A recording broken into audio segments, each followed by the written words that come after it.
Hi everyone, this is Connie from Connie's Creative Creations.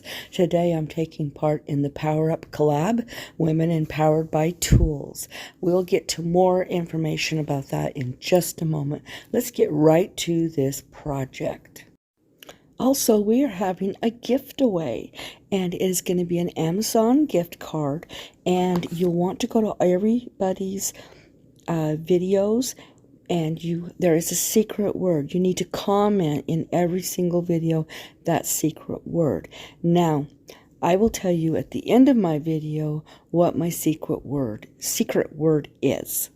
Okay, this is about using power tools as well as other tools. So I'm out in my garage, and yes, it's a little messy. Wintertime, it doesn't get cleaned a lot because it's so cold out there. So I took this piece of wood that was from my piano that I took apart, and I'm just measuring out I think I did 25 inches, and then I wanted this other piece because we're going to hook it together. So today what I'm making is a bow maker. I have one, but I wanted a different one, so I decided I didn't have a lot of time to work on this project, so I decided I would do something smaller. And I'm only doing this one. So what I'm doing here is I am marking where I'm going to put a dowel in the end of this wood and into the other. So with this, he has to have one long piece, and then I'm putting another smaller piece. So, and you'll see why I need this in a moment. So I'm just marking the sides and the ends, and then I'm going to sand the whole thing. Now this is beautiful wood, and I was going to leave it like this, but I had a mishap and I didn't want to fix that part, so I just fixed it by painting it, and you'll see that in a minute. So here I am just marking, because I'm not going to sand that side so that my lines won't disappear. And I'm just checking it to make sure it's going to fit. And this is my orbital sander, and it just turns the sandpaper. It's circular pieces of sandpaper, and it does this really super quick. And this is a 60 grit, and I ended up just leaving it at the 60 grit because it was smooth enough that it didn't have any, roughness to it. And I knew I was going to be at least, if not painting, at least sealing it so that I don't have to worry about it rubbing off. And I just do all the sides on these except for the one side where I had that line didn't need to be. And I do the small piece of wood as well. And then we're going to go into the craft room so that I can finish putting this together. So I'm just checking and making sure it's going to fit. I grab everything I need, and we head in. Now, this is the Power Up Collab. It's the hosts are Sarah from Can Sarah Oops. Sorry, I do that every time. Can Sarah DIY It, and Zana from OK at Home DIY. Now, this is a collab where women are coming together and we're using power tools.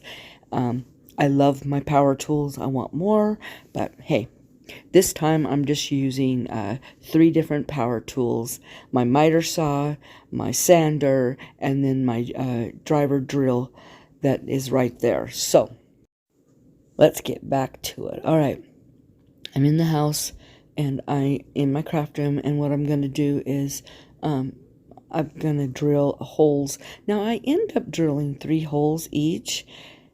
It didn't work out. I didn't do a good enough job to get it to go in right, so I just used the one, and you'll see what I end up doing to strengthen this bond. I'm taking my dowels. I need 3 dowels, and what I'm doing is I am marking how long I need them, and then I'm going to use my miter shears, and I'm going to cut them, and then those smaller pieces I cut 3 smaller ones for the connection, and then I realized I only needed 1. That's okay.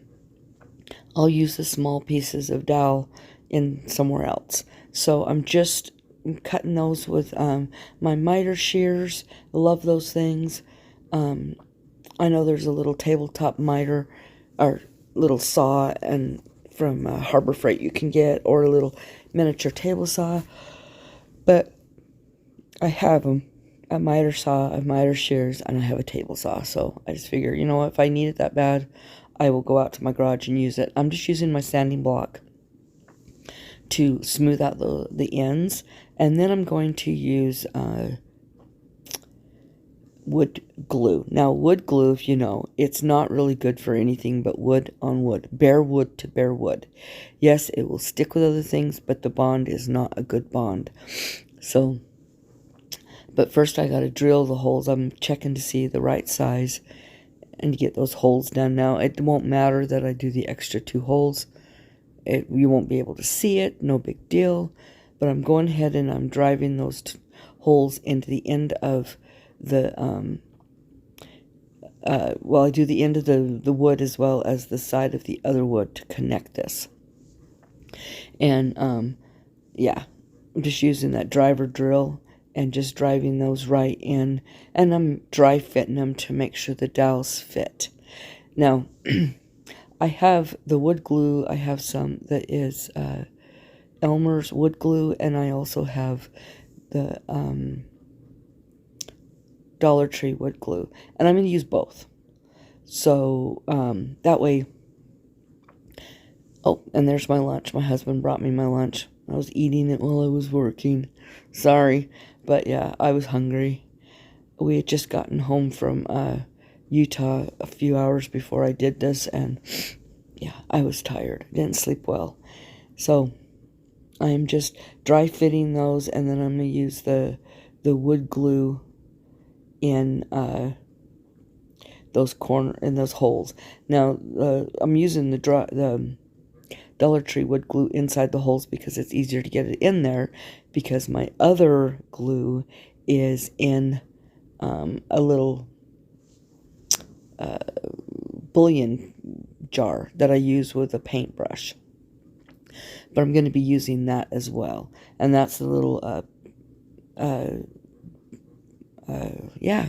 chicken bouillon container that I have some in. And then I'm going to grab the Dollar Tree wood glue. And here I am, I'm getting that in there and dry fitting it. And then I'm going to grab the glue and go ahead and glue it in there. The wood glue, if you don't know, is stronger on the molecular level than the wood. So if you get a good bond with your wood glue and you try to break that bond, you will break your wood before you break the bond of the glue. So it is really a good fit. And here I am, I'm just pushing it in there and getting it all secure. And I keep pulling it out because I'm trying to get it the right one, and it took me a minute to find the right hole where I needed it to be so that I got a good bond on there. So once I get that on there and I hold it for a minute, I'm trying to figure out, I'm going to be using painter sticks on the back of this bow maker to just strengthen the connections. So I'm grabbing some paint sticks. I've got some that I've cut in the past, and I'm just going to make these where they are super strong. I don't want that one piece of wood to break the wood. So here I am just using the wood glue out of that little pot, and I'm using a paintbrush, and I'm just going to stick those all on there so that I have a good surface so it doesn't rock. And I'm just putting 3 paint sticks on, and then I have 2 pieces that I'm going to use just to make sure that it is secure. Now it does wobble a little bit, and I may put some more paint sticks on it later, but right now I'm just doing these 5 pieces, and then I'm using my staple gun. Now I have an electric staple gun as well as this one, but this one was the closest one to me, so I went ahead and used it. And then I'm using my hammer to pound down to make any of them, flat. Now I'm probably going to go back and put felt on those just so that the nails don't have a chance to scratch my my table. Now I am putting the dowels in, and I drilled it, dry fitted it, pull it out, put glue in there, and that's when I'm using the Dollar Tree glue, is when I put the dowels in, and I'm just putting one at the end of the other and then two at the center. And I know they're off-centered, and that's okay. That does not affect at all how this works. Okay, so once it is in there, now I make a mistake. I start making my lines, because you want to make 1-inch lines. And I made a mistake I got the lines on there right, and I painted them, but then I started putting the numbers wrong, and I didn't want to sand them off. So this is what I ended up doing. I painted it black, put all the lines on there, put all the numbers on there, and then I sealed it with polyurethane, and then I sealed, I had to change some stuff. I had painted something else on it. I didn't like it, so I painted over it and put Mod Podge all over it. Now I'm going to make a bow to show you how the bow maker works. This ribbon is from the Dollar Tree. I have one full roll and then one partial roll, and so that stick at the end, that is for your ribbon to sit. Now I used to have one where the ribbon was on the end, and that was the biggest mess. So coming from the top is so much easier. So I'm putting it down, scrunching it. Now these loops are going to be 5 inches. No, 4 inches. So as you can see, it's easier to tell what the inches are, and I just put it over, twist it, because this is two-sided. I twist it no matter what. It gives a much prettier bow, in my opinion. So I just keep going until I've used up this whole roll. Now I did cut off that other piece for the tails, and this is making the ribbon, I'm making the bow for a different collaboration or different video, but I figured I'd show you how this works. This is a much better bow maker than my other one. I'm going to dismantle the other one and use the wood for something else. Okay, now that I have finished that, I'm going to go ahead and measure out and cut another piece for the tails. Now this is the smaller loop, so it's a smaller tail, and I don't have as much ribbon, so I didn't want to make it too big. Now these loops are 3 inches, and so I'm just going to work on that, and I'm just sliding it through, twisting it, so that when it comes around, it's the right side is on the outside. This is a very simple bow to make, especially if you have a bow machine. I can do it in my hand, but I wanted to show you. Sometimes it hurts my hand, so I wanted to show you how you did it. I put that last little loop in so that you have a center loop. Now I've got a piece of Chanel stem. I'm going to be putting that around. I twist it a couple of times, and then I take the tails, I put them together, making sure that I folded it in half, make sure I get it right, scrunched it, put it down there, and then I am going to twist that Chanel stem, and I pull those tails down because they're going to be going down. So I move the bow maker away, and then I'm just trimming those the little tails, and I am fluffing up all of the loops, and this turns out to be a big, beautiful bow. Now if I wanted it to be more round, I could have used more ribbon and made more loops, but this is okay. I have 3 big loops and 3 small loops of the different ribbons, and it turned out to be really, really pretty. Actually, I have more than 3. It looks like I have 4 or 5, but that's okay. Now I'm cutting this into dovetails.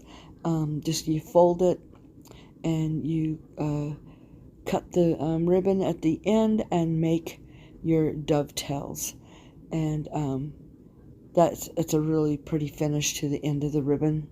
You can do it on a diagonal, but I really like the dovetails. So I'm just going to make sure that this is all really fluffed out, and then we're going to call this good. But I wanted to show you how to use the bow maker, not just make it and then say, hey, this is a bow maker. I wanted to show you how it actually worked. So don't forget to go down to the description box. Down there is going to be Sarah's and Zana's channel link, as well as the playlist link. So don't forget to follow the playlist. We got a lot of amazing crafters. Now, also, if you're interested in buying one of these from me or ordering one, I can make it for you and send it, but I would have to keep it in the connected 48 states and not internationally, because the shipping would be outrageous. So just let me know. Send me a message if you're interested.